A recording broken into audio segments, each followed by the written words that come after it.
Hello दोस्तों, नमस्कार। देव्यम IAS team की तरफ से मेरा नाम है आकाश। दोस्तों, तारीख आज 30 जुलाई 2022 और हम बात करने जा रहे हैं द हिंदू के इंपॉर्टेंट एडिटोरियल एनालिसिस को आसान भाषा में इसको समझने का प्रयास करेंगे। दोस्तों, आगे बढ़ने से पहले चैनल को लाइक, शेयर और सब्सक्राइब कराना भूलें, जिससे क्वालिटी कंटेंट हम आप तक रेगुलरली लाते रहें। दोस्तों, आज के पहले आर्टिकल की हम जब बात करते हैं तो पहला आर्टिकल है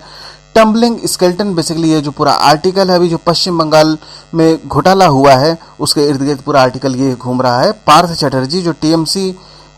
जो करंट गवर्नमेंट है वहाँ से इनको कार्रवाई करते हैं, इनको सारे पोजीशन से हटा दिया गया है। तो बेसिकली ये आर्टिकल इस बात पर ध्यान आकर्षण करने का प्रयास कर रहा है कि महज सारे पोजीशन से हटा देने से त्वरित कार्रवाई तो हो सकती है, किंतु जो समस्या है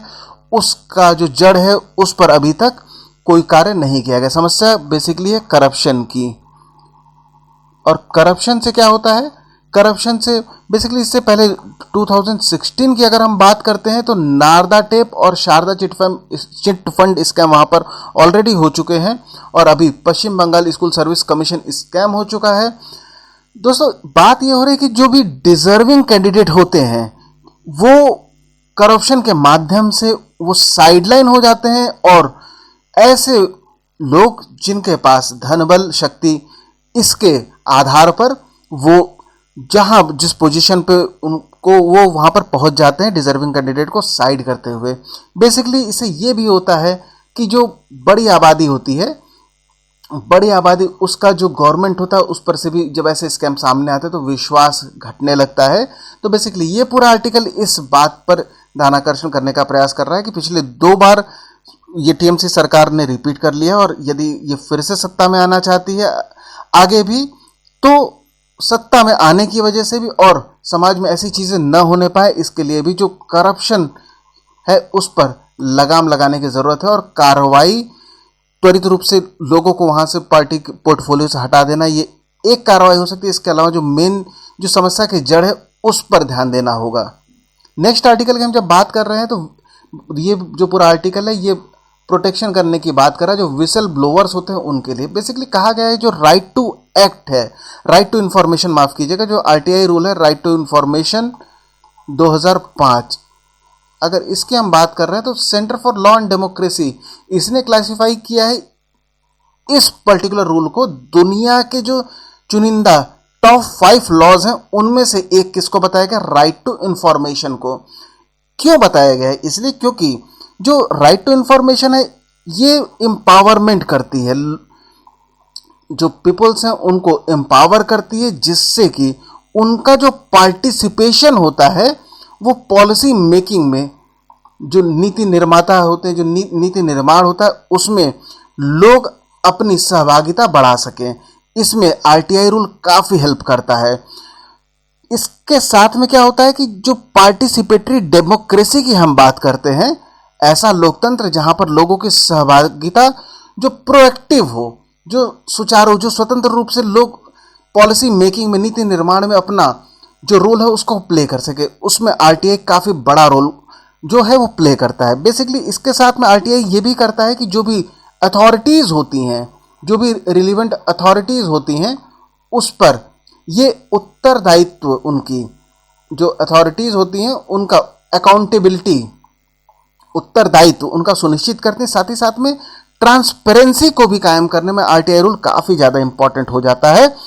और जैसे कि बहुत सारे प्रश्न आरटीआई के माध्यम से उठाया जाता है, स्पेशली अगर बात करते हैं तो फंड जो सरकार खर्च करती है वो किधर खर्च करती है। इससे क्या होता है कि फ्रॉम पंचायत टू पार्लियामेंट सब जगह पर अगर कहीं पर भी कोई करप्शन होने की संभावना होती है तो उसको आरटीआई के माध्यम से उजागर किया जा सकता है। ऐसे में कई बार ये भी देखा जाता है कि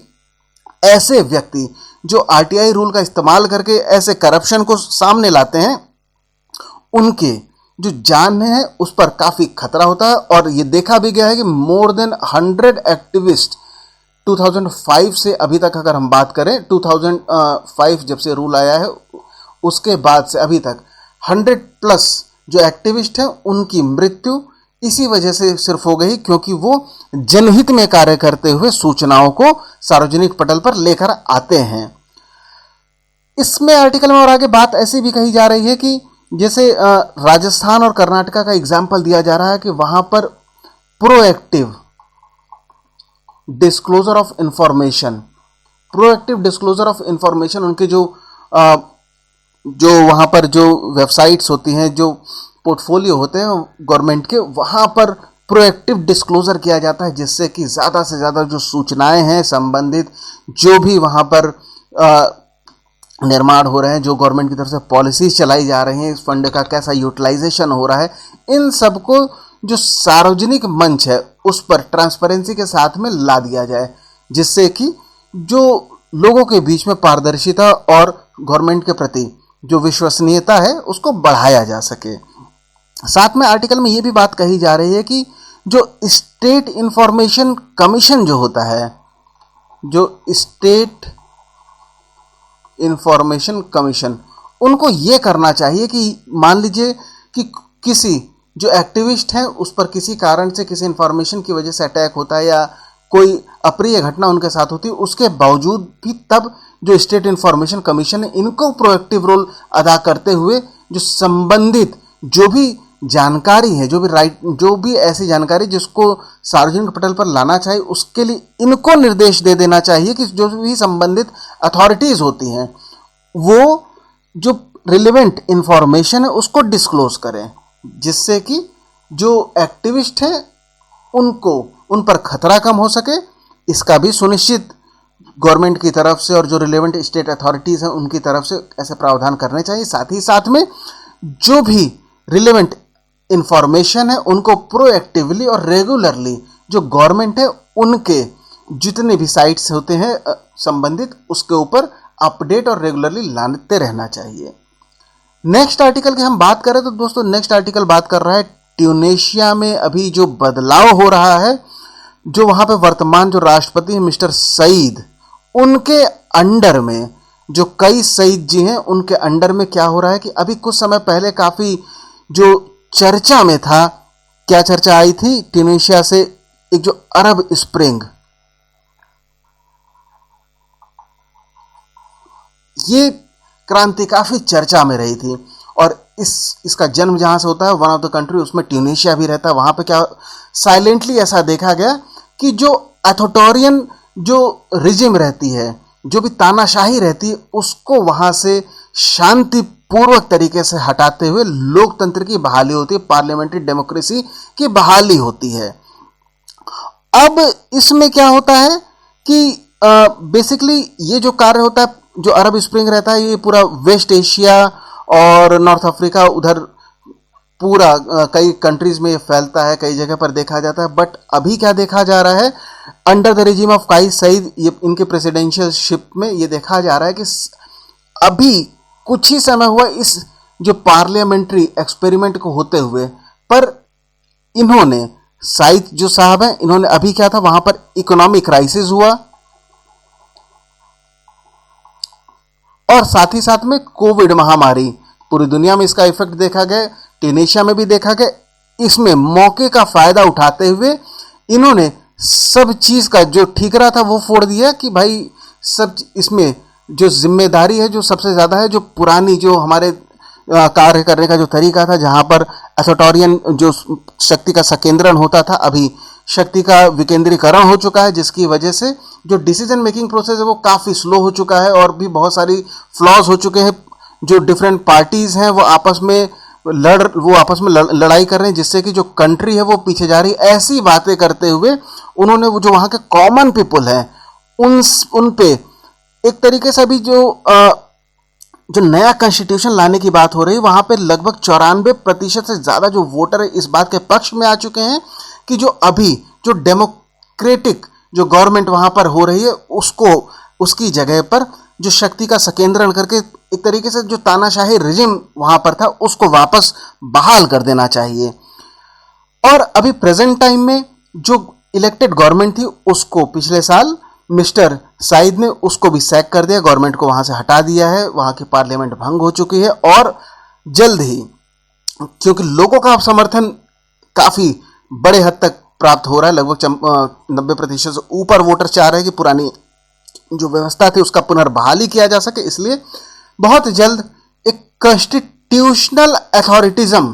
अथॉरिटेरियनिज्म, एक तरीके से जो संवैधानिक जो होता है संवैधानिक तानाशाही की बहाली ट्यूनीशिया में होने के कगार पर हो चुकी है। तो बेसिकली ये आर्टिकल इस बात पर इर्द गिर्द घूम रहा है। अगले आर्टिकल की हम बात करते हैं तो अभी कुछ दिन पहले जो तमिलनाडु गवर्नर द्वारा आर्य और द्रविड़ इन पर कमेंट किया गया था कि बेसिकली बताने का प्रयास किया गया था कि जो आर्य और द्रविड़ जो लोग थे उनमें जो असमानता थी वो ज्योग्राफिकल थी, न कि रेशियल।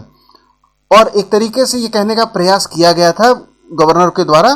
कि इनमें कोई भिन्नता नहीं थी और जो आर्य लोग थे वो भारतीय जो महाद्वीप है यहीं से, वो बेसिकली उनका ओरिजिन कहाँ से होता है, जो इंडियन सब कॉन्टिनेंट होता है, भारतीय उपमहाद्वीप होता है, यहाँ से उनका ओरिजिन होता है। ये कहने का प्रयास किया गया था और इस पर कई जो स्कॉलर्स हैं, कई जो बुद्धिजीवी हैं, जो स्थानीय हैं, अंतर्राष्ट्रीय हैं, बहुत सारे लोगों उन लोगों ने अपनी कई कड़ी प्रतिक्रिया भर भी दिया था। और इस पर बहुत सारे लेखकों ने यह भी बात कही थी कि बेसिकली जो आर्य लोग हैं उनमें काफ़ी रिसर्च पहले के समय पे भी हुआ है और जिसमें से ये पाया गया था कि वो बेसिकली बाहर से आए हुए हैं और जो द्रविड़ हैं उनसे उनका जो रेशियल है वो भिन्नता है, न कि सिर्फ जो ज्योग्राफिकल भिन्नता की बात किया जा रहा है वो है। और बेसिकली जो गवर्नर द्वारा दिया गया स्टेटमेंट ये एक तरीके से जो पॉलिटिकल लिवरेज लेने का प्रयास किया जा रहा था और हिंदुत्व ऐसी धारणा को, ऐसे विचारधारा जहाँ पर कई जो हिंदुत्व विचारधारा के लोग हैं उन्होंने भी पहले भी ये बताने का प्रयास किया है कि जो आर्य लोग थे वो भारतीय उपमहाद्वीप से ही थे, इसलिए जो एक तरीके से सनातन धर्म और हिंदुत्व को बढ़ावा देने का प्रयास किया जा रहा था। इसके खंडन में बहुत सारे इतिहासकार भी सामने आते हैं और इस पर यह भी बात आगे कही जा रही है कि जैसे कि इस पे पीटी श्रीनिवास अयंगर इन जैसे हिस्टोरियन ने भी अपना मत रखते हुए कहा है कि ये हमको समझना पड़ेगा कि अगर हम जो द्रविड़ों की बात जब करते हैं तो ये प्री आर्यन जो तमिल कल्चर है, आर्यों के आगमन से पहले भी, वहाँ पर जब देखते हैं तो जिस तरीके से जब इसका डीपली जो हिस्टोरिकल जब होता है तो वो पाया जाता है कि जो भारतीय जो कल्चर है, भारतीय जो उपमहाद्वीप जो वहाँ पर जो भी सारी चीज़ें होता है इनसे इनको अलग नहीं किया जा सकता। और जो द्रविड़ उत्पत्ति है वो तो भारतीय है, किंतु जो आर्यन उत्पत्ति है वो बाहर से। इस पर कई जैसे कि कार्डवेल इन्होंने भाषाई आधार पर अध्ययन किया था, उसके अलावा बहुत सारे इतिहासकार, विदेशी इतिहासकार का भी इसमें जिक्र किया गया जिन्होंने, जैसे S.A. बर्नेट हो गए, इसके अलावा F.A. निकलसन हो गए, कई तरीके से लोगों ने इन्होंने जो द्रविडियन थे उनको जो नॉन